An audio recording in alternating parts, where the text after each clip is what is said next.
Good morning and welcome to my channel. Today I would like to share with you this plant, Stapelia leendertziae.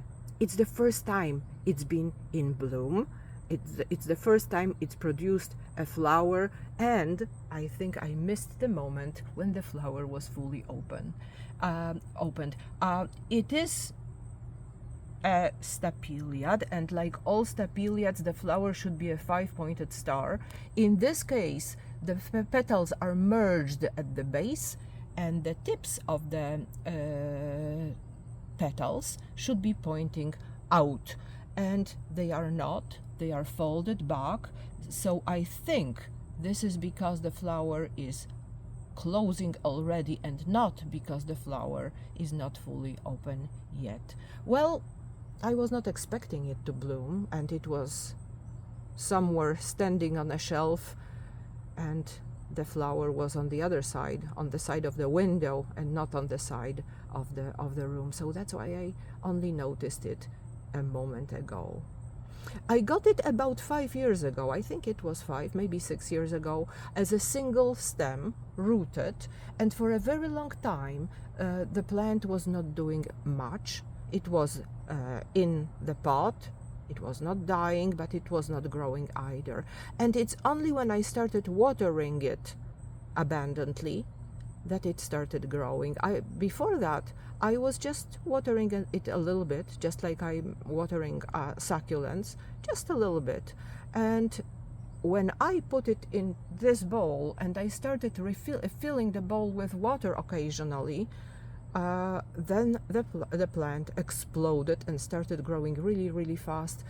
This growth is about 1.5 years worth of growth. So before that there was nothing, and now the plant is quite large. So I refill this water bowl about once a week. In the winter, of course, I'm not watering it as much, maybe once every 3 weeks or so, but the plant does suck up the water.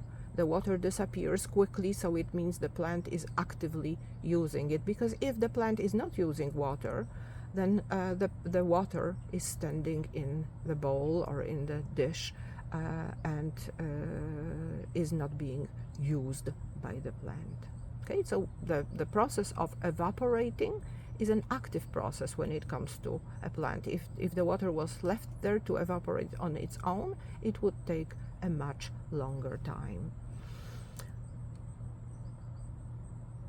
The flower has this burgundy color, and it is very common in stapeliads. Stapeliads have either the burgundy color. There are stapeliads that have a little bit of dirty yellow, brown, and this is because they are pollinated by flies, and these are colors of rotting meat, of rotting food, and the smell also is suggesting that the plant might be, the flower might be a piece of rot, and this is to attract the flies. This is to deceive the flies into thinking, if the flies can think, that this is something where they can lay their eggs on, so that when the maggots hatch, they might have something to eat. This is a deception. This evolutionary strategy